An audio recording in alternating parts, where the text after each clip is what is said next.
दिन के 11 बजने वाले हैं। अभी मैं चला रहा हूँ चक्की। जाना मैंने वो नीचे नदी किनारे। तो मुझे जो अभी जाना है, मुझे जाना वो नदी किनारे, बिल्कुल जहाँ नदी है वहाँ जाना है। और आज आसमान में भी ठीक ठाक बादल लगे हुए हैं, किसी भी टाइम बारिश आने की संभावना है। खूबसूरत सी लोकेशन में हमारे गांव का झूला पुल। स्कूली बच्चों के लिए एक मात्र यही एक सहारा होता है, जिनको इंटर कॉलेज बिल के जाना होता है। फिर खाने गए कांटे चुप गया, तो ये वाला कांटा दिखाता हूँ मैं कितना भयंकर वाला है। तो यहाँ से मात्र डांडा नाग राजा की दूरी है। पैदल जाएंगे ऊपर उस पहाड़ी पे या पैदल। सबसे पहले आप सभी को मेरा प्यार भरा नमस्कार। मैं कमलेश रावत द्वारिखाल ब्लॉग से देवभूमि की इन खूबसूरत वादियों में आप सबका स्वागत कर रहा हूं। और साथ में मैं हूं इस टाइम मंगोली गांव पुल में, और ब्लॉगिंग की शुरुआत भी हो रही है। दिन के 11 बजने वाले हैं। अभी मैं चला रहा हूं चक्की, और चक्की चलाते ही चक्की में अभी रह गया 15-20 किलो पीसने के लिए। और इसको पीसने के बाद तुरंत जाना मैंने वो नीचे नदी किनारे, क्योंकि वहाँ पे भी कोई तो देवप्रयाग पहुँच चुके हैं, और जल्दी वहीं नीचे जाना पड़ेगा। अभी तो सारे काम देखने पड़ते हैं भाई घर पे।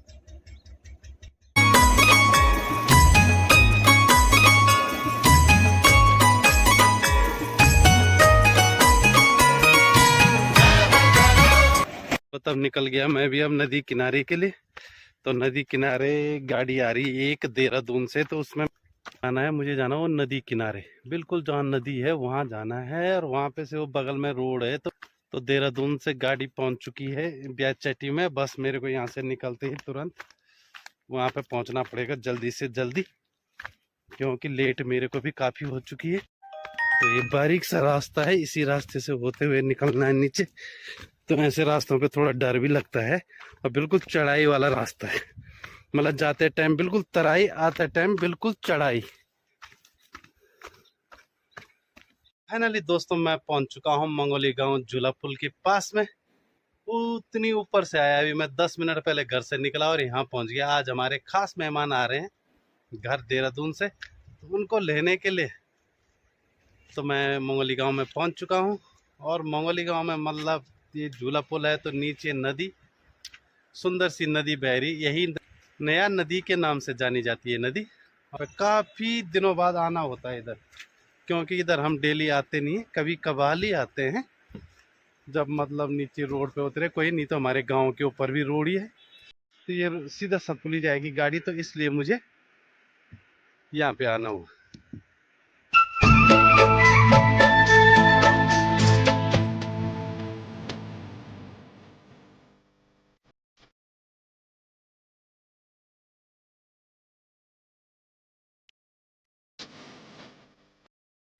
और आज आसमान में भी ठीक ठाक बादल लगे हुए हैं, किसी भी टाइम बारिश आने की संभावना है। तो इसलिए जितनी जल्दी हो सके हमें भी टाइम पे घर निकलना पड़ेगा, क्योंकि ठीक ठाक बादल लगे हैं चारों तरफ इस टाइम, और धूप भी नहीं है कहीं। तो आज बादल मतलब आज कल में कहीं ना कहीं बारिश होने वाली है। और मैं हूँ इस टाइम ब्रिज में।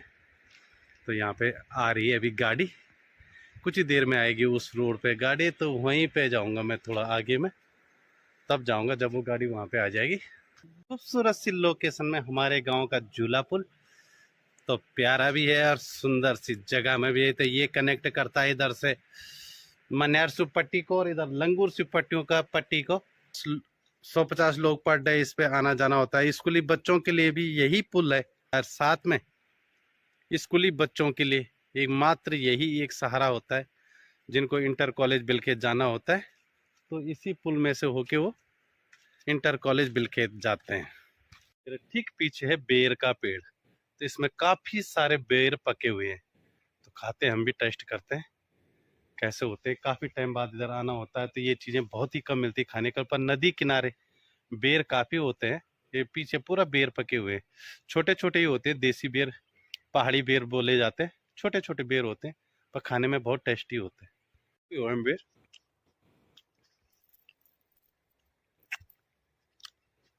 ओ तेरी,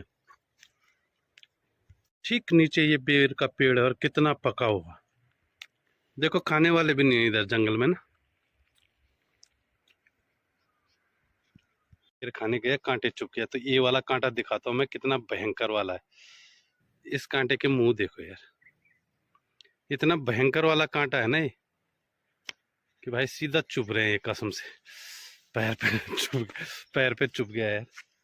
देखो ये कांटे मैंने भी पहली बार ही देखे अभी। तो कितने भयंकर वाले मुंह है इनका यार। ये देखो कितने भयंकर वाला मुंह है इस कांटे का। साले चुभ गया मेरे पे, बेर खाने गया ये कांटा, पता नहीं कौन से वाला, अजीब ही कांटा देखा मैंने सामने पेड़ में। और कितनी सारी बेर पकी हुई, मतलब हद से ज्यादा पकी हुई है, और खाने वाला कोई नहीं, क्योंकि बहुत कम हो गए ना अब कोई शौकीन भी नहीं है इतना। पहले इन चीजों को मिलती नहीं थी खाने के लिए, और अब हैं तो अब कोई खाने वाला नहीं है।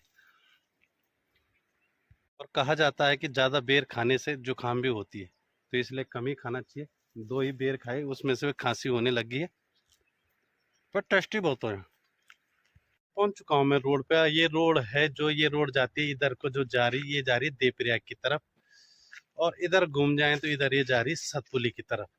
तो मैं हूँ इस टाइम नर्सरी में, यहाँ पे बोलते हैं नर्सरी। वैसे पीर बाबा की मंदिर भी है थोड़ा आगे में, तो यहाँ पे नर्सरी है। तो यहाँ पे से जो अभी मैं दूरी दिखाता हूँ आपको, तो यहाँ से मात्र डांडा नागराजा की दूरी है 34 किलोमीटर, ब्यास घाट की दूरी है 17 किलोमीटर, और चोपड़ा की दूरी है मात्र 9 किलोमीटर। और ब्यास घाट से 15 किलोमीटर आगे देवप्रयाग है। तो देवप्रयाग पे ही ये रोड आगे टच होती है, जहाँ से ये सीधा ऋषिकेश या श्रीनगर के लिए आप लोग निकल सकते हैं। तो अब कुछ ही देर में गाड़ी भी पहुंचने वाली है यहाँ पे। तो जहाँ पे मैं खड़ा हूँ यहाँ पे मात्र कुछ ही दूरी पे मैं माना के सीधा हमारे घर की तरफ भाग रहे हैं भाई। इतनी जल्दी है उनको घर की तरफ जाने की है, बड़ी जल्दी है हमारे मेहमानों को घर की तरफ जाने की। अब यहाँ से पैदल जाएंगे ऊपर उस पहाड़ी पे, ये वाली पहाड़ी है ना जो आगे, ये वाली पहाड़ी के ऊपर जाएंगे अब पैदल। तो ये मेहमान आ रहे थे, इन्हीं को लेने के लिए आ रखे थे हम यहाँ पे। अपनों को मिलने का जो एक्सप्रेसमेंट होती है ना, वो अलग ही होती है। तो इसीलिए बहुत खुशी होती है अपनों को मिलने की, और उनको कितनी जल्दी अपने घर जाने की।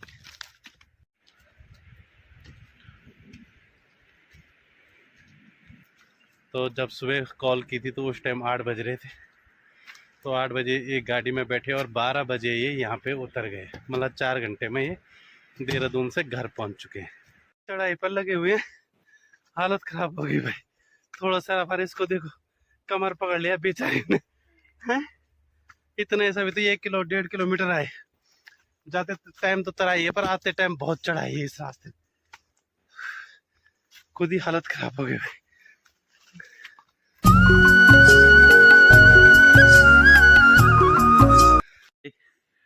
जनवरी के महीने में भी पसीना निकलने लग गया इस चढ़ाई पे। जनवरी के महीने में भी पसीना निकलने गया, इतनी हालत खराब होती इस चढ़ाई पे चढ़ने में।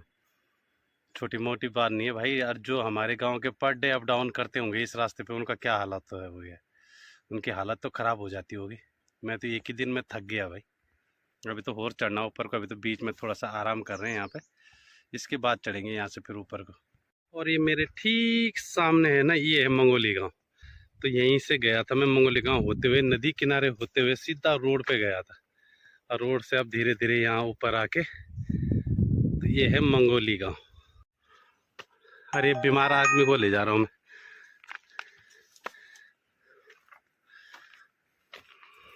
तो दोस्तों ये है मेरे पीछे म्यूलू की डाली। ये है म्यूल बोलते हैं इसको, ये पेड़, इस पे फल होते हैं खाने वाले, म्यूलू का पेड़। तो यहाँ पे हमारा जब भी हम लोग आते हैं तो यहाँ पे बैठते जरूर है, क्योंकि इसलिए यहाँ पे हमने बैठने के लिए बना रखा है। और इस रास्ते पे चढ़ाई बहुत है, तो इसलिए यहाँ पे हमारे बैठने के लिए पेड़ भी लगा रखा। वहाँ पे आम का पेड़ भी लगा रखा, हो जाएगा 2 4 5 साल में। तो इस चढ़ाई पे 2 किलोमीटर की जो चढ़ाई है ना, इस पे हालत खराब हो जाती है आते टाइम। ये नीचे है तराई, और ये की लाठी। इस इलाटी को लेने गए थे हम, थक चुके हैं, मैं भी थक गया, वो तो थकेगी, वो तो साफ देहरादून वाले हैं। आज बना रखे हमने गोलगप्पे घर पे। तो गोलगप्पे की चटनी, और साथ में सुजल बॉस। और बिक्की बॉस कहाँ है भाई? बिक्की बॉस। तो आज गोलगप्पे खाएंगे भाई अब जल्दी से, अभी शाम के 4 बज रहे। वीडियो पसंद आए तो लाइक और सब्सक्राइब जरूर करें। धन्यवाद।